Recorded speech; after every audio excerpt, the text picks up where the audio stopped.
يا أيتها النفس المطمئنة ارجعي إلى ربك راضية مرضية يا أيتها النفس المطمئنة ارجعي إلى ربك راضية مرضية فادخلي في عبادي وادخلي جنتي فادخلي في عبادي وادخلي جنتي.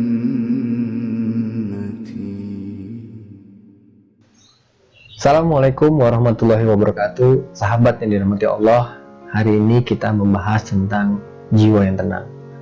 Sahabat, kemarin kita sudah membahas tentang perjalanan mental, di mana ternyata mental kita melalui tahapan demi tahapan, dan setiap tahapan kita harus menyadari apa yang harus kita siapkan dan sampai di mana kita posisinya pada saat tersebut. Pada saat kita masih ketakutan, rasanya ketenangan itu menjadi suatu hal yang sangat langka kita alami. Rasanya ketenangan itu menjadi salah satu yang kita dambakan. Dan pada saat kemudian kita sudah mulai masuk ke zona belajar, di situ kita mulai merasakan tenang. Bahkan terus akan bertambah ketenangan kita apabila kita sudah masuk fase pertumbuhan. Sahabat, ternyata jiwa yang tenang itu bisa kita kondisikan. Ibarat air, apabila kita bawa air dalam sebuah wadah, setiap kita bergerak, maka air itu akan bergoncang. Dan bagaimana membuat air itu menjadi tenang? Berarti kita harus diam, meletakkan air tersebut di tempat yang tidak stabil. Artinya dia sudah tidak lagi bergerak-gerak. Pada saat tempat itu sudah tidak bergerak, lama-kelamaan air itu menjadi stabil. Demikianlah jiwa-jiwa kita. Pada saat kita masih ada gundah gulana, maka jiwa kita akan gelisah, akan jauh dari rasa tenang. Tapi pada saat kita letakkan jiwa kita kepada yang maha kuasa, insya Allah jiwa kita akan tenang. Dan ketahuilah sahabat, bahwa yang membuat kita tidak tenang adalah rasa takut kita. Jadi kita bisa memulai dengan apa sih yang kita takutkan saat ini. Apabila kita masih merasakan kesusahan dalam menghadapi hutang, kita buat tulisan apa yang kita takutkan. Takut kehilangan harta, takut kehilangan jabatan, takut kehilangan kehormatan, takut kehilangan orang yang kita cintai, takut kehilangan kesempatan, dan semua ketakutan itu silahkan ditulis. Setelah semua ditulis secara lengkap, perlahan kata takut diganti dengan kata siap. Artinya, takut kehilangan harta menjadi siap kehilangan harta. Takut kehilangan kehormatan diganti dengan siap kehilangan kehormatan. Kemudian, takut kehilangan orang yang kita cintai, siap kehilangan orang yang kita cintai. Kemudian, takut kehilangan kesempatan, kita ganti menjadi siap kehilangan kesempatan. Apa yang terjadi? Hanya merubah kata saja tentunya akan merubah kondisi kejiwaan kita. Kita akan perlahan demi perlahan masuk dalam proses menerima kesalahan yang sudah kita lakukan. Sahabat, kita harus menyadari bahwa apa yang kita alami pada dasarnya adalah kesalahan yang kita lakukan di masa lalu, baik yang kita sengaja maupun tidak sengaja. Contoh hutang yang kita derita saat ini tanpa kita sadari berawal dari kesalahan kita takut hidup susah. Contoh pada saat kita merasa bahwa wah kasihan ya orang yang kita cintai ini kemana-mana kehujanan, kepanasan, akhirnya kita memaksakan diri untuk berhutang untuk mendapatkan sebuah mobil. Nikmat rasanya menggunakan mobil, kemana-mana tidak kepanasan, tidak kehujanan, sejuk, ya. rasanya setiap perjalanan begitu menyenangkan. Tapi apa yang terjadi saat akhir bulan ada tagihan datang? Rasanya kesenangan tadi harus ditukar dengan nilai uang yang pada dasarnya itu tidak sebanding. Karena terkadang kita jalan-jalan mungkin seminggu cuma sekali, bahkan ada yang sebulan sekali. Tapi alokasi uang yang harus kita berikan untuk membayar angsuran mobil itu bisa dikatakan bahkan sepertiga, bahkan melebihi setengah dari pendapatan kita.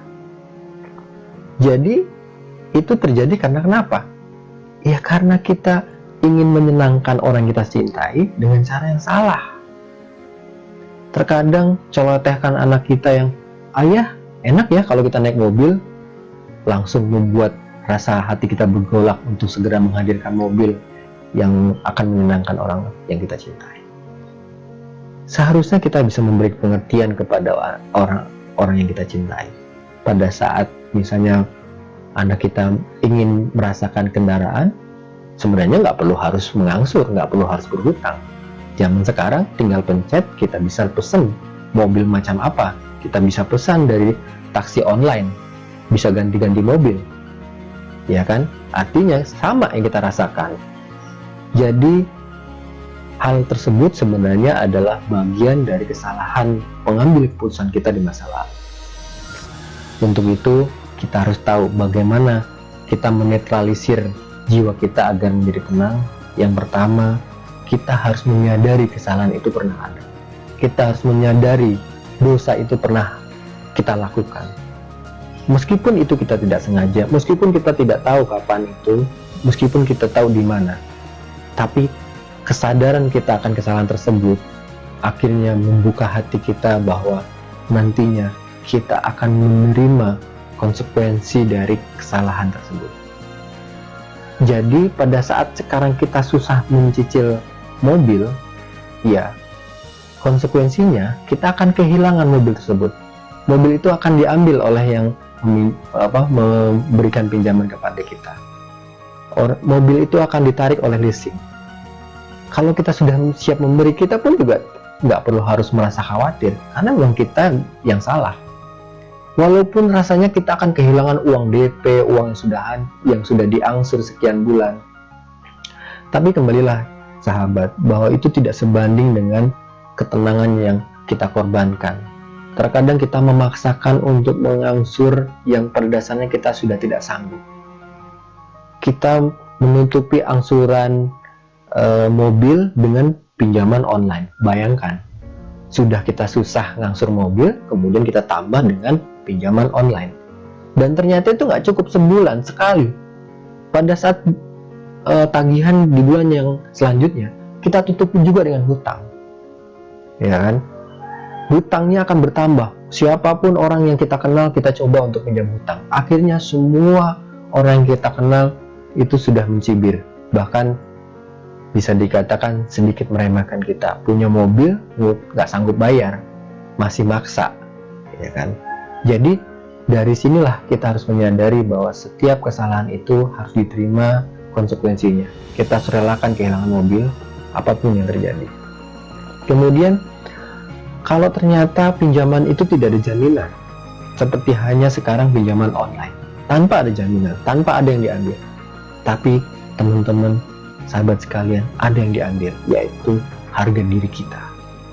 Karena pinjaman online itu tidak menjadikan aset fisik sebagai jaminan, tapi reputasi kita. Kita akan dilihat kualitas kita dari berapa kontak yang kita punya.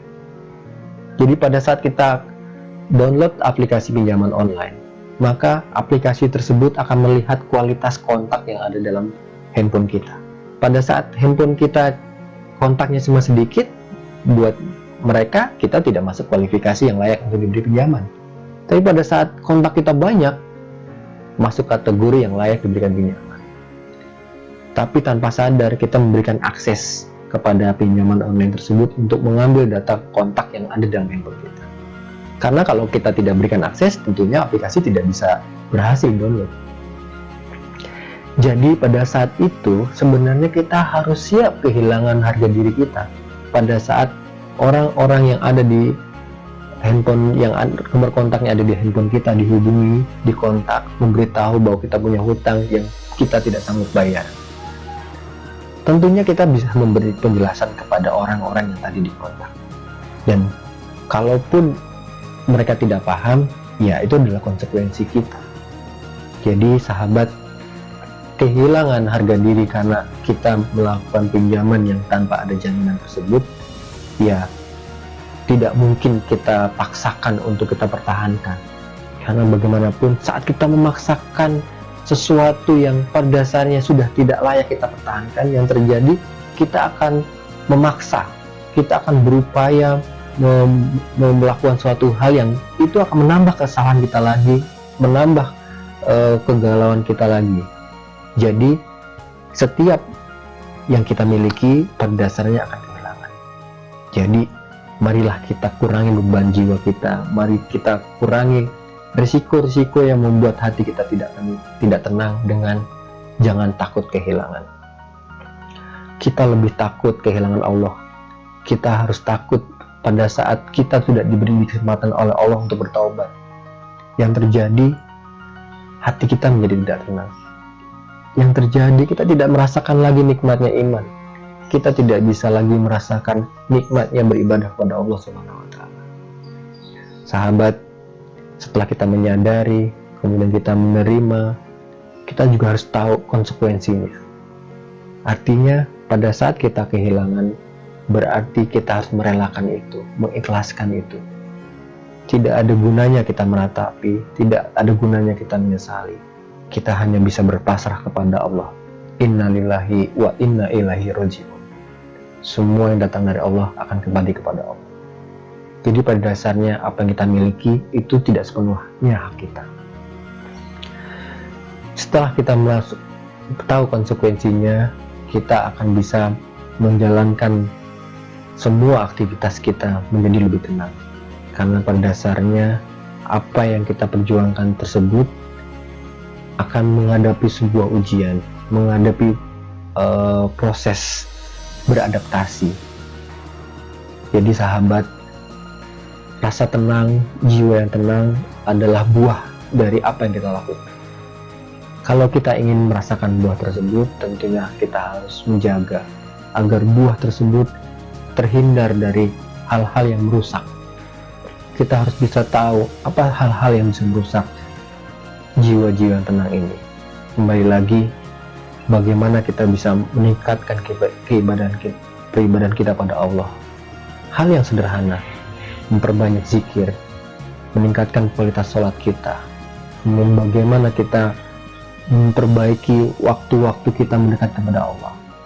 Pada saat kita kehilangan, hanya satu yang harus kita pertahankan, yaitu rasa cinta kita kepada Allah.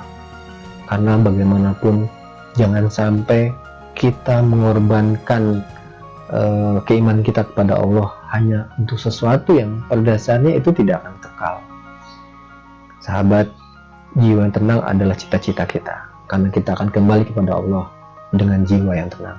Wabillahi taufiq wal hidayah. Wassalamualaikum warahmatullahi wabarakatuh.